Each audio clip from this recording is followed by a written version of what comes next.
So let's travel back to Scotland. So as we know, again, the UK hasn't ratified the convention, but Scotland is going ahead. This began in January 2008.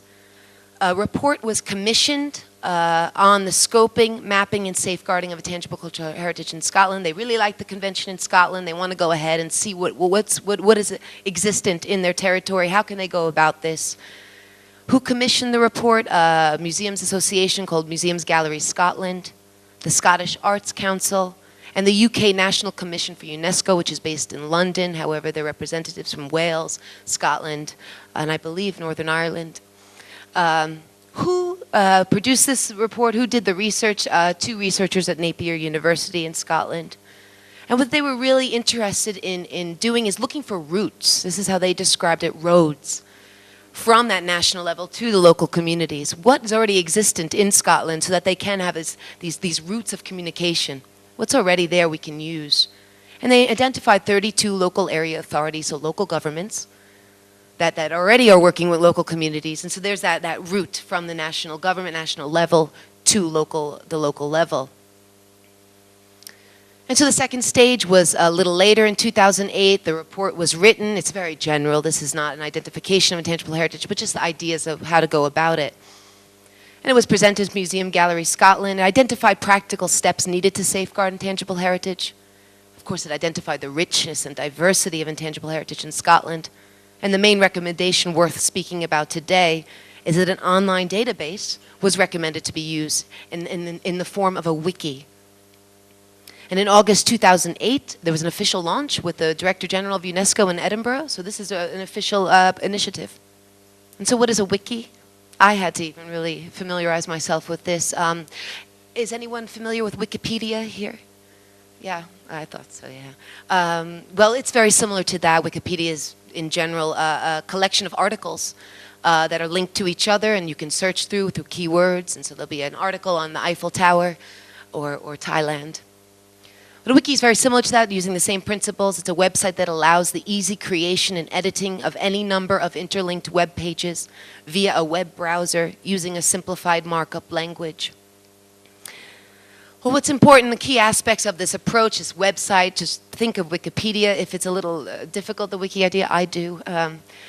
The data is to be inputted, to be uploaded, and to create this database at geographically dispersed locations, particularly those 32 local area authorities. It's meant to organically grow over time. Limited training is needed since it's rather simple technology, and one could also argue very familiar for younger people. Again, the information is uploaded and created through local authorities, so it's geographically spread. In October 2009, so this is really new, the first training session for using the wiki with local communities was implemented. This was a pilot study to see how to go forward with the real deal, the real initiative. And the program is called ICH in Scotland, and they have their own website. And they've garnered much media coverage in newspapers and television. They've also used Twitter. Is anyone familiar with Twitter? It's pretty much text messaging the world, in my understanding. And also Facebook, which didn't make it onto the slide. So they're really trying to interact with social media and what's hip at the moment. So this is just a picture of their Twitter page. At the time of making this slide, they were announcing that there's a deadline for Young Traditional Musician Award. So really, they're keeping information going. They're talking to people. Although I notice they only have 259 followers, but we can assume that'll go up, and that is a significant amount of people thinking about intangible heritage on Twitter. So that's really interesting. Now we're going to be looking at a video of how to use this wiki. So if it's confusing, don't worry. Before we look at it, and the video will pretty much end my talk, I just want to throw out some questions about this inventorying process, particularly using new technologies. So does the use of such technologies in social media like Twitter, Facebook, democratize the identification and inventorying of intangible cultural heritage? So it's increasing access. There's increased access to these technologies. Is that a democratic movement? The more it grows, how can this information be managed? So think of Wikipedia. I don't even know how many articles there are on that, but you know, obviously it is managed. There is organization to it. But when we're talking about intangible heritage, after a while, wouldn't you question the use of it? You know, all this information. Will it just be too much? How does the wiki page in particular, or inventories in general, translate into actions that aim to safeguard intangible heritage? So if this is the first step, what's the next step? What's that link that the convention talks about? We must identify and define intangible heritage with a view to safeguarding it. What does that mean, with a view? What's that link?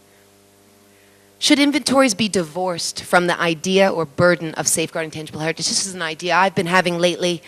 You know, that link we're making to inventorying and safeguarding intangible heritage. What if we just broke that link? What if we didn't worry that inventories and lists need to safeguard with a view to safeguard, and just treat them as lists and inventories, and then also simultaneously work on actions that help to safeguard? So really just break up that idea a little bit, because I really don't understand how one can leap from one to the other, mainly because of that itemization idea and promoting a holistic view, which I argue is not inherent to a listing process of any kind. So what if we divorced the two of them? So now we'll watch this video, and I will interrupt at one moment just to make a key point. I hope it works. So this is the website of ICH in Scotland. I don't know what those two men are doing, but I'm sure they're official. I think they should use a better picture. But and so this is pretty much the home. Oh, this isn't the home page. I'm sorry. This is you know, I went to the video tutorial link right there and got this page. And it's already embedded in their website, but I just wanted YouTube just in case there were any problems. It's really, it's this idea of, you know, the idea of meta. You have that local context for an expression. And then all of a sudden it's given, let's say, national importance. It's on a list or something. Then it's in a context, a new context, right? And it's also in a context with a group of others that have been selected. So that's that essence of that metacultural. You're lifting it up, you're giving new values, so that essentially it's only important in relation to the other ones that have been selected. It is pretty deep, don't get me wrong. I even had to look it up in the dictionary. I remember when I began my research. Yeah, it's changing the context of this new, in a way, artificial. Right? Because we don't have this national idea or international list idea. We've created these ideas. And you select things to become a part of them, and then that's a new context for those that are selected.